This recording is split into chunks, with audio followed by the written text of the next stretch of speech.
à tous et bienvenue dans ce nouvel épisode des Autotech Calls. On est ravis d'accueillir aujourd'hui Frédéric de Carbooker. Bonjour Frédéric. Bonjour Romain, comment vas-tu? Écoute, très bien, c'est un plaisir de t'avoir. Aujourd'hui, tu fais partie des fidèles membres de l'association. On va parler aujourd'hui location de voitures avec toutes les problématiques que cela comporte, notamment pour les professionnels. Donc, tu vas nous expliquer un peu effectivement ton parcours et puis en quoi consiste Carbooker. Donc, on a toujours cette sempiternelle question qui consiste à demander quelle est la problématique que tu résous, quel est le pain, quel est le problème que tu résous. Puisque je rappelle à nos auditeurs qu'effectivement, si vous ne résolvez pas de problème, vous ne ferez pas de chiffre d'affaires. Donc voilà, quel est le pain? Oui, c'est une bonne question, en effet, la question majeure. Chez Carbooker, et c'est ce qui en a fait d'ailleurs la genèse, on a deux problématiques à résoudre qui concernent la location de voitures, et plus spécifiquement la location de voitures pour les pros, parce que nous, on a une marketplace qui s'adresse vraiment à la partie pro de l'univers location de voitures. La première des problématiques qu'on adresse, c'est la pénurie de voitures de location. Pour faire simple, le marché de location, c'est 50% d'usage destiné à des loisirs, quand tu pars en vacances, quand tu as besoin de faire un déménagement perso, par exemple. Et 50% du marché, c'est dédié à des pros qui ont besoin de se déplacer chez des clients, chez des fournisseurs, sur des sites industriels, etc. Et il se trouve que cette partie-là du marché assez conséquente, elle a du mal à trouver les voitures suffisantes sur l'ensemble du territoire dont elle a besoin. Parce que ce n'est pas forcément concentré sur des zones très touristiques. Et donc, on a une vraie pénurie de voitures et qui s'est accélérée évidemment avec la Covid et tout le ralentissement qu'on connaît très bien chez FAT sur les chaînes de production notamment. Donc, première problématique, c'est trouver des voitures, tout simplement. C'est aussi bête que ça, en nombre suffisant. D'autant plus effectivement que effectivement, les industriels, enfin les constructeurs auto avaient un moment stoppé les ventes tactiques, freiné aussi, comme pour les ventes à particulier, la production. Et donc il y avait des délais de production très importants que les loueurs avaient fait en plus pendant le Covid, stopper les achats de voitures. Donc ils ont mis du temps à réamorcer la pompe et à recommander. Et donc il y a eu effectivement cet effet pénurie et très très fort en fait, hein. Il n'y a plus de voiture nulle part. Et là, vous en mesurez encore les conséquences finalement. Bah oui, parce que même quand on retrouve un peu des composants électroniques, du magnésium et des humains pour faire tourner les chaînes, il se trouve que il n'y a plus de tampons en fait sur les stocks. Et évidemment, les constructeurs vont avoir tendance à servir les clients les plus contributifs, on ne peut pas leur en vouloir.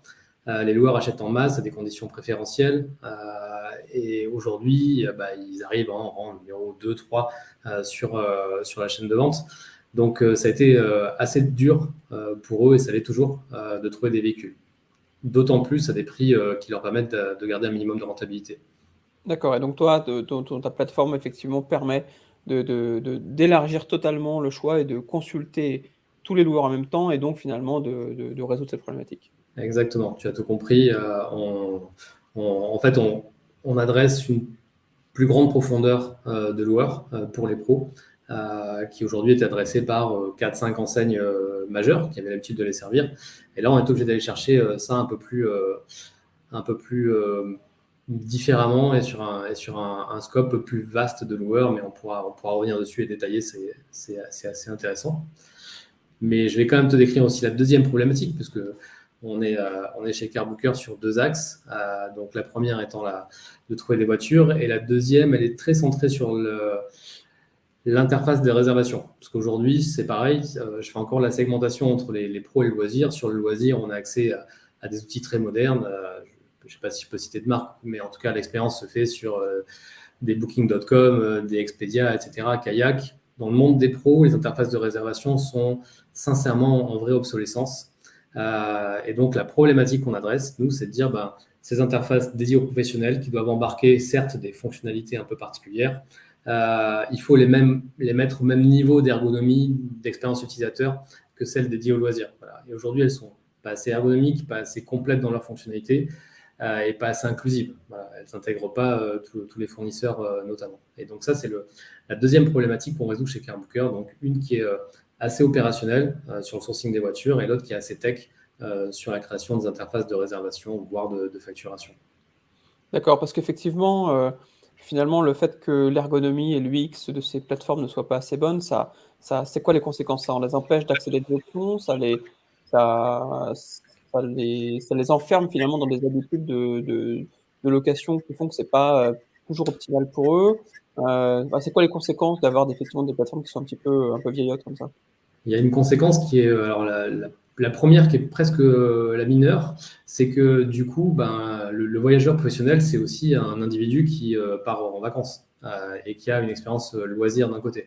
Donc, quand il va tomber sur des interfaces qui ne sont pas du tout au niveau de celles qu'il a l'habitude d'utiliser dans sa vie privée, dans le meilleur des cas, il s'y contraint parce qu'il n'a pas le choix. Dans le pire des cas, il se dit bah, moi, je vais me débrouiller autrement. Et ce qu'on appelle le leakage sur la partie pro, c'est-à-dire qu'il y a toute une partie du volume qui échappe au contrôle, soit des acheteurs, soit des agences de voyage, etc., parce qu'elles se font dehors des outils qu'ils préconisent, parce que ces outils-là sont plus assez modernes.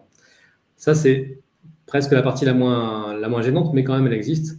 La partie la plus gênante, c'est que avec cette forme d'obsolescence, on se coupe aussi carrément de potentiel de voiture. Si je prends l'exemple assez facile des véhicules en libre-service, aujourd'hui, c'est un vrai parc en France. Hein. Il y a une flotte de véhicules en libre-service qui est assez conséquente.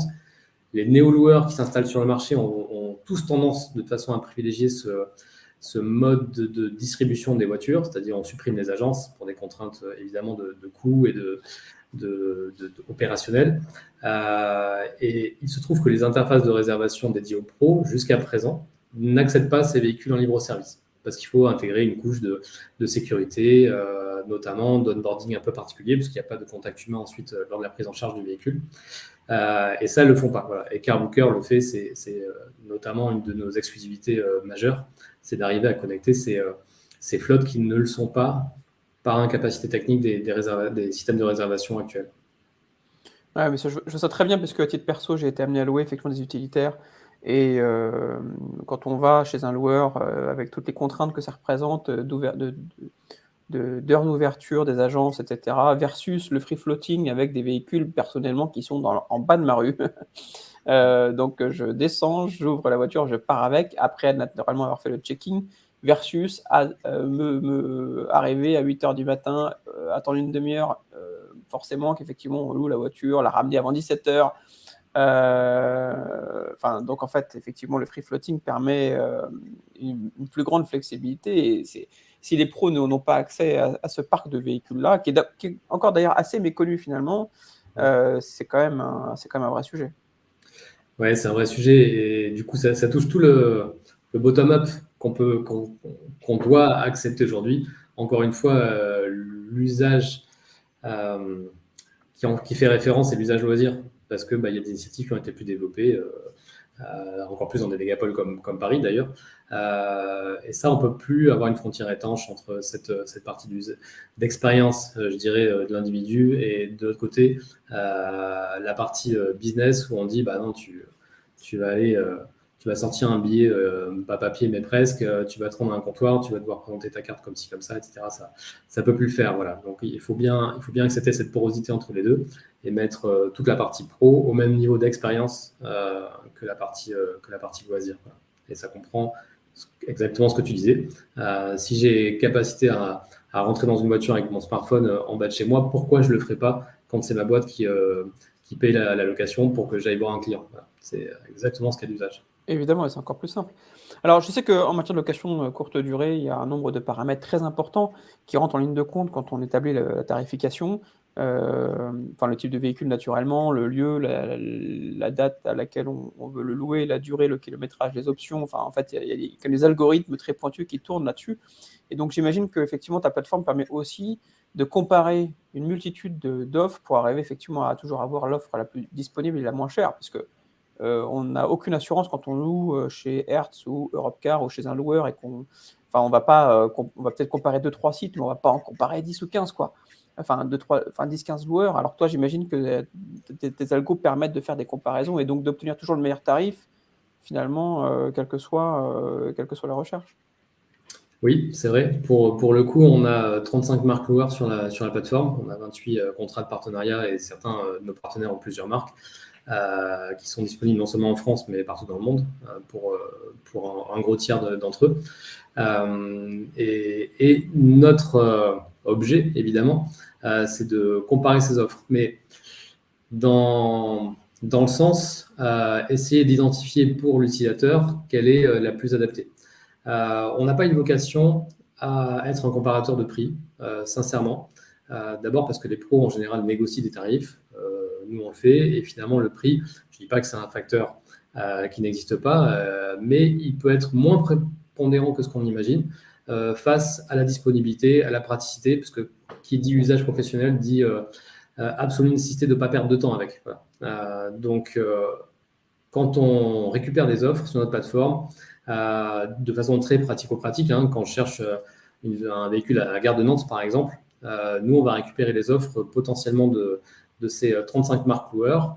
On récupère jusqu'à 700 ou 800 offres qu'on doit concaténer, agréger, synthétiser avec nos algos, parce qu'évidemment, si demain tu prends notre interface CarBooker et que je te lâche 800 offres sous forme de liste à l'après-vert, tu ne vas pas trouver ça super intéressant.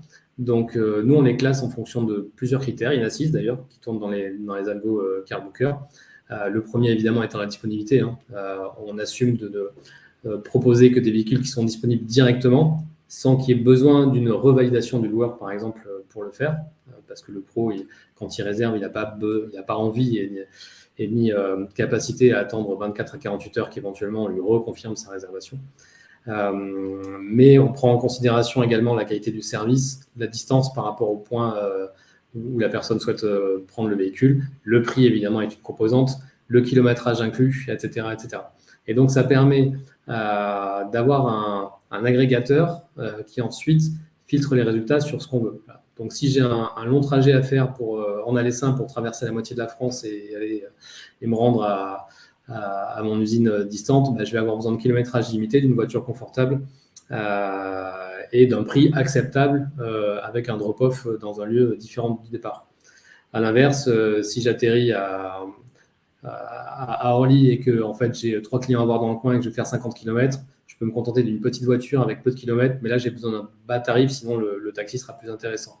Et donc, en fonction de ces critères que va mettre l'utilisateur, on va lui donner quelque chose de pertinent. On essaie de synthétiser ça sur 5 résultats maximum, qui sont les préco essentiels. Et puis après, bien sûr, il peut en obtenir d'autres. Donc, oui, c'est un comparateur, mais pas un comparateur orienté prix, plutôt un comparateur orienté service et praticité pour l'utilisateur. Ouais, je comprends. Et est-ce que tu as des critères éventuellement de sélection qui font la différence avec les autres loueurs parce que j'imagine que si tu avais je sais pas, en cochant une case, un besoin que les professionnels auraient exprimé et que les autres loueurs n'auraient pas adressé?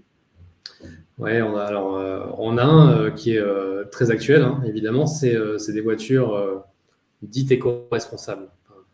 On pourrait longuement disserter d'ailleurs pour savoir qu'est-ce qui est vraiment éco-responsable en matière de véhicules électriques, hybrides ou thermiques, mais grosso modo, ça reste des véhicules avec une faible empreinte carbone, parce qu'il y a de plus en plus de sociétés qui sont soumises à ça, à des challenges vraiment sur les émissions carbone. Sur les RSE, ouais. Exactement, et les grosses boîtes commencent à être redevables de leur consommation carbone, et ça intègre aussi ces déplacements en location de voiture. Donc on a typiquement un petit bouton qui s'appelle Eco sur CarBooker et qui ne correspond pas à justement une économie de coût, mais une économie de carbone. Voilà, ça c'est un exemple d'adaptation qu'on fait sur nos interfaces en fonction de la réalité du marché et des besoins de nos clients. Voilà. Après, on a des éléments plus classiques comme une assurance qui rachète totalement les franchises. Voilà. Parce qu'un voyageur professionnel, bien souvent, il n'est pas très, très attentif à l'état des lieux, départ, retour, parce qu'il considère qu'il n'a pas beaucoup de temps à y passer. Donc, pour couvrir ce risque-là, on propose une assurance qui couvre totalement le risque de dommages et donc de franchise à payer. Et donc, on a un bouton qui permet aussi de filtrer les offres uniquement qui disposent de cette faculté-là, cette option-là. Ouais, très intéressant, parce que c'est un vrai pain, effectivement, de faire le tour du véhicule, de le ramener, d'être stressé, parce qu'effectivement, le moindre choc, on sait qu'il y a la franchise qui peut sauter. Et donc, voilà. Donc, finalement, tous les pains et des clients, vous arrivez à les adresser. Ouais, on essaye. Voilà, on a certainement encore du boulot, donc on continue à rester à l'écoute de cela. Ce qui est bien, c'est qu'on a une base de clients qui a quand même bien grossi, hein, puisqu'on On fait, quand je regarde un petit peu en arrière sur le début de Carbooker, on est à ouais, quelque chose comme 6-7 fois le chiffre d'affaires qu'on générait il y a encore 4 ans. Donc, du coup, cette base de clients qui grossit nous permet aussi de nous enrichir, pas seulement financièrement, ni pour mettre du staff derrière, mais aussi en termes de feedback, c'est super intéressant. Voilà. Oui, et d'ailleurs, je crois que c'est un peu le maître mot de toutes les startups avec lesquelles on discute finalement. C'est vraiment cette humilité, le fait de dire: «OK, je dois être concentré sur mon client, je dois essayer de comprendre quels sont ses pains, qu'est-ce qui, quelles sont ses préférences qui sont d'ailleurs facilement exprimées ou non exprimées et arriver vraiment à répondre aux clients en priorité, ce qui en fait peut paraître naturel, mais qui, une fois qu'une boîte est lancée, une fois qu'elle tourne, une fois qu'elle a des contraintes opérationnelles journalières et cetera, en fait, souvent, on perd un peu le fil de s'enquérir de ce que les clients préfèrent, alors que c'est vraiment quelque chose de fondamental et c'est ce que d'ailleurs font très bien les boîtes de tech, qui ont cette agilité-là technique, mais qui ont surtout l'agilité de, toujours, prioriser, ce que le client préfère. Alors que quand on prend une certaine ampleur, finalement, on perd un peu ce point de vue-là. C'est clair. En fait, ce dont on bénéficie chez Carbooker, tu sais, c'est le fait d'être natif, tech native, je dirais. Voilà, désolé pour l'anglicisme un peu barbare, mais on a vraiment eu cette volonté de faire de la tech depuis le début. Et surtout, pour la financer, cette tech, ça coûte cher. On a décidé de prendre le contre-pied du modèle des sociétés qui œuvrent dans l'écosystème du business travel, qui est un modèle économique centré sur le fournisseur. C'est-à-dire que c'est le fournisseur qui paye systématiquement. En gros, quand on parle des interfaces de réservation, de facturation et même d'autres services, souvent, c'est gratuit pour le client et le fournisseur qui paye. Et nous, on a décidé tout de suite d'inverser le prisme et de se dire, on doit apporter un service à valeur ajoutée au client, donc ce client va devoir payer. Et c'est ce qu'on fait. Et aujourd'hui, on se finance auprès de nos clients et pas auprès de nos fournisseurs, ou très très peu auprès de nos fournisseurs et beaucoup auprès de nos clients. Et du coup, ça nous impose de fait d'être à leur écoute. Voilà. On ne peut pas imaginer se dire, j'ai fait mon taf, j'ai quelque chose qui est bien relié au fournisseur, moi en tant qu'intermédiaire de réservation ou de prestation, et ça ira comme ça, et le client s'y adaptera parce que finalement, c'est le fournisseur qui paye. À l'inverse, nous, c'est bien le client qui paye, donc quand il a besoin de quelque chose, évidemment, on y tend une oreille particulière. Ça n'empêche pas qu'on bosse avec les fournisseurs et qu'il faille aussi faire les connectiques de l'autre côté, mais par contre, le fait que ce soit le client qui nous finance change pas mal la donne. Et j'imagine que vous avez également, très bien intégré les sujets de facturation, de notes de frais, parce que c'est toujours effectivement une des problématiques, c'est qu'il faut justifier de chaque dépense dans une entreprise. Donc l'aspect, facture enfin, c'est toujours un pain de courir après ces factures, de les recevoir par papier, de devoir les scanner, enfin ça et donc ça, j'imagine que chez vous, c'est très bien fait. Exact. Et ça, nous, on ne fait qu'accompagner en fait un écosystème assez récent qui s'est créé dans le business travel et dans le monde du déplacement professionnel globalement, avec pas mal d'initiatives et de moyens de paiement dématérialisés.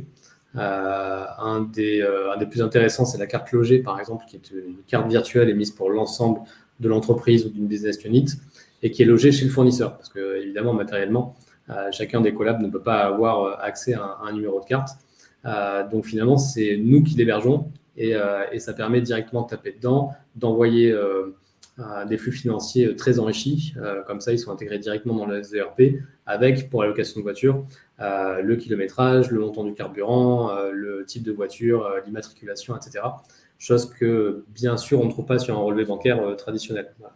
Donc, il y a beaucoup d'initiatives. Ce n'est pas du tout Carbooker qui en est à l'origine, mais par contre, nous, on a cette capacité tech à les intégrer et du coup à les rendre accessibles pour les clients. Et tu as raison, le coût d'une facture, dans ma vie antérieure, j'ai aussi œuvré sur la partie EDI, des maths fiscales, facturation électronique, et le coût du traitement d'une facture ou d'une note de frais, il n'est pas neutre du tout pour une entreprise. Donc, Ouais, non, c'est très intéressant. Parce que ça veut dire qu'effectivement, dès lors que tu as une entreprise qui s'est pluguée chez toi, tout l'aspect administratif, comptable, financier, en fait, est déjà traité, le paiement également et donc en fait, voilà, le client enfin, l'utilisateur n'a plus qu'à se soucier finalement de rechercher le bon véhicule, il le book en 2 clics et en plus tes algos sont orientés, dans ce sens-là. Donc finalement, l'expérience est quand même bien meilleure. Exact. C'est ce qui fait toute la richesse d'ailleurs des interfaces B2B et la complexité. C'est-à-dire que quand tu es particulier, le schéma est assez simple, hein. Tu réserves un véhicule qui en général est le moins cher ou au regard de ce que tu cherches. Tu payes avec ta carte bancaire et puis ça s'arrête là. Chez nous, il y a pas mal de process qui vont jusqu'à la facturation en passant par les paiements et tout un tas de paramétrages qu'on doit faire en amont sur le client pour que tout ça soit absolument transparent pour l'utilisateur, celui qui va réserver la voiture ou celui qui va la louer derrière. Donc, c'est ce qui nous anime aussi et c'est ce qui nous occupe pas mal quand même dans Ouais, le ouais, business. je m'en doute bien. Dès que tu te connectes à un ERP, de toute façon, Exactement. voilà. Exact. Alors, comment t'es venue cette idée, et quel a été ton parcours, antécédent? Est-ce que vous avez, plusieurs fondateurs?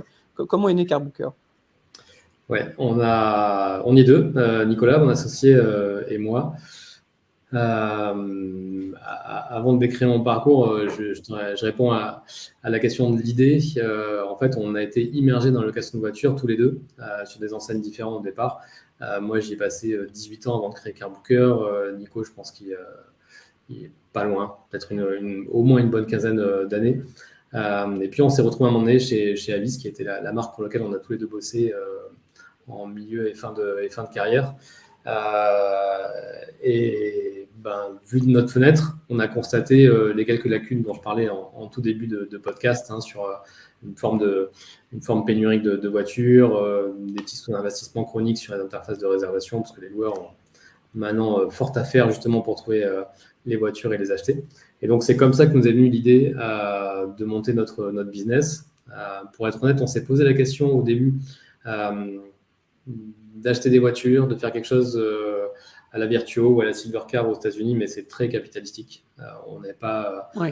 les moyens, les accès à ce capital. Donc, on s'est dit, travaillons sur les interfaces de réservation, et c'est comme ça qu'est né Carbooker. D'ailleurs, Vertuo, ils ont levé, je crois, 80 ou 100 millions, parce qu'effectivement, il faut acheter une flotte, pour le coup, de leur côté, dans toute l'Europe. Donc, Ouais. l'investissement tech, c'est une chose, mais fournir les véhicules, c'en est une autre. Et c'est vrai qu'en plus, ces boîtes-là, qui sont des très belles boîtes d'ailleurs, doivent en plus cumuler l'investissement tech parce que justement, elles ont un mode de service qui nécessite, avec des libre-service, pas mal de couches de sécurité, et l'achat de voitures qui reste capitalistique. Je me souviens qu'à l'époque où je travaillais donc chez ce grand loueur, on considérait qu'il fallait quasiment 1,80 €, un peu moins de 2 € de capital investi pour retirer 1 € de chiffre d'affaires. Donc voilà, ça donne un petit peu le ratio là-dessus. Il faut Ouais, ça avoir m'étonne les pas. reins solides et être bien financé. Donc, nous, on a pris une voie un peu plus légère quand même, parce qu'on n'est pas des pros de la finance. Nico et moi, on est issus plutôt de formation sales et puis tech. Et on s'est dit, restons humbles par rapport à ça et juste apportons ce service de digitalisation et d'ouverture du marché. Mais en même temps, est-ce que tu peux, puisque tu es une marketplace finalement, un peu comme Amazon, tu pourrais imaginer acheter les véhicules qui sont les plus demandés sur ta marketplace, puisque sur Amazon, ils savent qu'ils ont des produits, ils ont l'assurance d'en vendre, je sais pas, 50 000 de cette référence tous les mois, et donc ils vont développer leurs propres produits. Je sais pas Amazon Choice, mais c'est peut-être Amazon Basics, ou enfin en tout cas des produits qui Tout à sont fait, ouais. identifiés Amazon, parce qu'ils se sont mis finalement à vendre les produits, où ils sont l'assurance de les vendre, et ils n'ont aucun intérêt à apporter des clients à un tiers, et de lui faire sa marge, alors qu'eux peuvent prendre peut-être 2 fois plus de marge. Sur le principe, tu as raison. Sur le papier, tu as raison. Mais nous, on pense que dans la vraie vie, c'est pas réalisable et c'est pas souhaitable. Pourquoi? Parce que acheter des voitures, les mettre à la route et les entretenir, c'est un sacré boulot en soi. Tu sais, sur la location de voiture, le plus gros enjeu maintenant, c'est de les acheter, très clairement, au prix correct. Mais il y a un autre enjeu, c'est de faire en sorte qu'elles restent en état le temps de leur durée de vie dans le parc. Et ça, c'est un sacré challenge. C'est ce qui pose d'ailleurs des problèmes de rentabilité aux loueurs en free floating notamment ou en libre service. Ça occupe beaucoup. C'est un autre métier qui est très opérationnel. Et du coup, c'est pour ça que les loueurs, en tout cas les loueurs généralistes, ont du mal à investir sur la tech parce que ça fait beaucoup de fer au feu, si on peut le dire comme ça. Et nous, du coup, on se dit non, ça c'est un métier qui est leur. On n'a aucune raison de le présenter, si ce n'est des raisons financières, mais peut-être un peu fantasmées parce que c'est vraiment difficile à opérer. Restons sur notre partie tech et mettons nos investissements sur la partie tech, justement pour compléter le dispositif. Et voilà comment on sépare un petit peu les rôles. Et puis, le deuxième aspect positif, c'est que ça permet de ne pas être en concurrence avec ses propres fournisseurs, parce que sincèrement, à mon avis, sinon il faudrait choisir. Voilà, Ouais, Amazon peut le ça faire, devient vite invivable. Ouais, ça voilà, devient il vite connaît sa invivable. taille critique, mais n'est pas Amazon qui veut, et il n'y en a pas 40 dans le monde quand même. C'est Donc, vrai. nous, chez Carbooker, on n'aurait pas cette prétention dans les quelques années. Donc, on préfère continuer à investir sur la tech, se déployer là-dessus. Il y a plein de choses à faire, et laisser un boulot qui est vraiment déjà assez difficile aux loueurs d'acheter et d'opérer les voitures. Mmh. Après, c'est vrai que c'est un vrai métier. D'ailleurs, on se rend compte que, les particuliers qui ont mis des voitures sur les plateformes, qu'on connaît tous, les Getaround et co, qui sont devenus finalement un peu des professionnels puisqu'ils se sont mis à mettre 5, 10, 20 voitures dessus. En fait, il y en a qui ont effectivement, créé un métier, enfin ça a généré la création d'un nouveau métier qui est celui de gérer les voitures. Parce qu'entre, les amendes, les voitures qui, ne reviennent pas au bon endroit, le changement des cartes vertes. Quand on Exact. a 20 bagnoles, il faut 3 jours pour changer les cartes vertes qui sont disséminées dans toute l'Île-de-France. Ouais. Donc tout ça, en fait, c'est des métiers dont on ne se rend pas compte, mais l'entretien, parce que ça arrive souvent que les voitures reviennent un peu bignées, c'est un métier à part, quoi. Donc il y a la tech, il y a le loueur et il y a encore celui qui gère le parc. Exactement.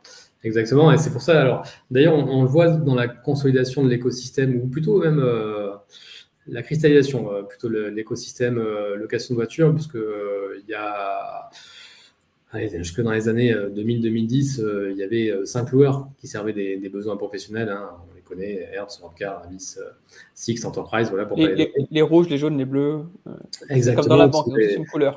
Ouais. exactement, qui sont des loueurs historiques, très puissants, qui font très bien leur métier, et qui étaient les seuls à pouvoir adresser ça. Et puis, il y a des acteurs nationaux qui ont commencé à se dire, finalement, on commence à avoir assez de flotte, hein, et un maillage suffisant pour le faire, et qui sont vraiment montés en puissance ces dernières années, très très fortes, hein, des gens comme Adar, Entocar, Cargo, par exemple, qui sont devenus aussi très très présents, y compris dans le domaine de la location professionnelle. Il y a les néo-loueurs dont tu parlais, typiquement le peer-to-peer, qui bien sûr font des initiatives là-dessus. Et puis surtout, ceux qu'on a vu arriver ces 5-10 dernières années sont les constructeurs. Stellantis, évidemment. Et avant Stellantis, quand c'était PSA, FCA d'un côté, chacun avait sa marque, des voitures. Aujourd'hui, donc avec leur filiale Free2Move, tu as Renault avec Mobilize qui est aussi sur le segment. Tu as les Allemands de VAG, typiquement, qui sont encore aussi bien affûtés pour ça. Donc, eux ont un super stock de voitures. Là, pour le coup, ils savent les produire. Ils ne savent pas encore forcément les opérer. Donc, ils ont besoin de bras armés pour ça. Et c'est assez intéressant parce que ça nourrit l'écosystème de façon un peu différente. Ça multiplie les accès. Ça rend d'autant plus légitime notre propre nécessité d'interfacer tout ce monde-là, voilà, pour les rendre accessibles aux clients. C'est vrai, qui est mieux qu'un constructeur pour mettre à disposition des voitures? Il a les voitures, il a les points de vente. Ça commence par une super base, hein, quand même, hein. Ouais, Voilà. alors je sais, ils ont commencé effectivement par faire un peu de courte durée dans les concessions, parce que déjà, les véhicules de courtoisie, ils sont des véhicules par définition, lorsqu'un véhicule est en entretien, qui est à la location. Mais ça me fait penser à cette réflexion d'un banquier avec qui j'avais discuté, qui m'avait dit, mais nous, on a des relevés de compte qui sont édités à nos clients tous les mois, et on a des experts comptables qui viennent chercher le relevé de compte et qui font la compta. Mais nous, en tant que banque, on pourrait très bien faire la comptabilité de nos clients. On a décidé que ce n'était pas notre métier, on a laissé ça mais on a toutes les compétences, les agréments, les experts comptables pour faire la comptabilité de nos clients. Alors là, ce sont des experts comptables qui viennent finalement faire la compta avec le relevé de compte qu'on leur livre. Là où effectivement tu as des loueurs qui vont acheter des véhicules au constructeur pour les louer, là où le constructeur pourrait très bien louer ces voitures-là. D'ailleurs, les concessionnaires qui vont être de plus en plus appauvris en matière de services, dès lors que les constructeurs vont se mettre à vendre les voitures en ligne, peut-être pourraient trouver des relais de croissance en devenant loueurs. Complètement. Et aujourd'hui, comme tu disais, ils ont la flotte et ils ont le maillage pour distribuer une offre de location. Ce qui leur manque en général, c'est un peu la tech, donc les outils vraiment dédiés à la location de voitures. C'est un vrai problème quand même pour eux. Voilà, c'est un vrai problème, mais c'est pas le plus gros. Il y a des boîtes qui sont spécialisées là-dedans. Mais par contre, le savoir-faire, lui, il prend un peu de temps à s'acquérir. Donc, ce qui est assez excitant en ce moment, c'est qu'on est en train de voir les constructeurs se positionner et au fur et à mesure acquérir le savoir-faire. Alors, soit en déléguant le service à des loueurs qui sont déjà sur place, et donc il y a une forme de transfert de compétences, soit en achetant des loueurs. C'est le cas de Volkswagen qui a repris Europcar, évidemment, il n'y a pas si longtemps. Soit en montant des branches dédiées comme Stellantis l'a fait avec Free2Move d'un côté ou Drivalia juste avant. Et ça, franchement, ça rend le marché un peu plus excitant parce qu'on voit que les choses évoluent. Il y a de la Une place nouvelle pour concurrence, ouais. Une nouvelle concurrence. il y a de la concurrence, mais il y a de la place pour tout le monde, parce que je le disais, on est sur un marché qui est quasiment pénurique en termes de voitures. Donc, welcome à tous ces acteurs, évidemment. Plus les particuliers. Plus les particuliers qui Les peuvent, particuliers. parce que une voiture reste 95% de son temps à l'arrêt, et donc... Exactement, et quand tu la transformes en usage, du coup, tu as d'autant plus de légitimité à proposer de cette flotte partagée. Et ça répond à un enjeu environnemental qui est de plus en plus présent. Donc, tout ça est en train de s'enclencher, et ça fait un marché qui est beaucoup plus animé que sur les 30-40 dernières années. Et forcément, ça pousse aux initiatives intéressantes. C'était le pitch de Travelcar avant qu'il se fasse racheter, qui était un pitch exceptionnel. Mais moi qui m'avait marqué, c'était où il disait c'est quand même très incongru puisque vous avez par exemple 20 000 personnes qui arrivent à Roissy, Charles de Gaulle tous les jours avec leur voiture, qui prennent un avion pour partir à Los Angeles, et vous avez 20 000 personnes qui arrêtent de Los Angeles à Roissy, Charles de Gaulle, et qui louent une voiture plutôt que de prendre la voiture de celui qui est arrivé. Et donc en fait, il y a double parc dispo, double contrainte, alors que finalement, si celui qui est à Los Angeles prêtait sa voiture à Paris à celui qui arrive des US en France, finalement, grâce à ENAP, on pourrait effectivement marier tout ça. Et je crois que son pitch était très bon. Après, il a eu une belle croissance et un beau parcours. Une belle opportunité, effectivement, d'intégrer Stellantis. Il y a encore des freins qui existent pour louer la voiture des autres, etc. Mais bien sûr qu'il y a des initiatives à prendre. Nous, par exemple, on s'attaque chez CarBooker puisqu'on a construit un pôle de R&D depuis cette année avec notamment une jeune docteure en data science. On commence à essayer de monter des modèles prédictifs pour avoir une meilleure visibilité sur les lieux où vont être louées les voitures. Pourquoi ? Pas pour faire du business supplémentaire, mais pour éviter de bouger les voitures sans arrêt sur des mouvements inertes. Parce qu'une voiture de location, dans sa vie, il y a beaucoup de temps qu'elle passe sur un porte-8 à aller d'un point à un autre ou avec un convoyeur au volant pour l'amener d'un point à un autre pour servir les besoins des clients. C'est pas génial en termes d'empreinte carbone. Voilà, c'est trajets inertes qui ne correspondent même pas à un besoin client initial. Et puis même économiquement, bien sûr, ça coûte au loueur aussi. Donc, on essaie de bosser sur des modèles pour que les flottes essaient de se distribuer le plus précisément au bon endroit, éviter qu'elles bougent. Voilà, ça reprend un peu ce genre d'idée qui est que si on a la flotte disponible au bon endroit, ça évite d'avoir des voitures qui bougent pas, qui sont quelque part construites pour pas grand-chose. Et ça, du coup, c'est un service que tu peux vendre aux loueurs. Bien sûr, c'est le but. Vendre ou accompagner les loueurs, en tout cas, c'est quelque chose qui devrait pouvoir les intéresser. Ouais. Moi, je crois beaucoup. Si tu prends l'exemple dans un autre métier, mais qui est un métier que je fais à côté, qui est le coworking, il y a des gens qui ont créé Bureau à partager, qui était une plateforme de mise en relation entre des gens qui ont des bureaux libres, avec des gens qui cherchent des bureaux à partager. Et à force d'avoir des clients et de les envoyer à d'autres, ils ont créé leur propre espace de coworking. Donc, ils ont créé une vingtaine d'espaces en l'espace de 2 ans. Et pour opérer ces espaces de coworking, ils avaient dû les décorer, ils avaient dû avoir un software de gestion de coworking, etc. Et donc, ce software de gestion de coworking, ils se sont mis à le vendre à d'autres. La déco, c'est pareil, ils le faisaient tellement bien qu'ils ont ouvert un studio de créa, ils le vendent à d'autres. Ils fabriquaient eux-mêmes leurs bureaux, leurs chaises, les comptoirs. Ils se sont mis aussi à le vendre à d'autres. Et donc, à partir du moment où finalement tu résous un problème pour toi, il n'y a pas de raison que d'autres acteurs ne puissent pas être clients aussi de ce service-là. Et donc, ils ont toujours eu un peu, pied droit, main droite, main gauche. Main droite où on a effectivement le service pour nous, et puis main gauche, on vend, c'est-à-dire que les mêmes personnes vendent ce service à d'autres. Et je crois qu'avoir cette gymnastique et cette façon de configurer les choses est très intéressante parce que ça permet de démultiplier le business. Ouais, et puis c'est ce qui fait qu'on est entrepreneur, start-upper, voilà, même si le format de start-up des fois reste à définir, mais c'est ce qui anime tous les jours en fait, hein, de se dire tiens, qu'est-ce que je vais pouvoir bouger comme ligne, qu'est-ce que je vais faire qui pourra servir de façon un peu philanthropique le marché et un peu intéresser mon business. Voilà, donc c'est pour ça qu'on se lève le matin, hein, sincèrement. Voilà. Ouais, c'est ça qui est amusant. Alors, de quoi est-ce que Carbooker a besoin aujourd'hui? Est-ce que tu es à la recherche de fonds, de partenaires? Est-ce que tu cherches à recruter? Quel type de profil vous recherchez? Alors là, tout de suite, je peux te dire qu'on recherche des profils assez opérationnels pour gérer les éléments de facturation, les éléments opérationnels.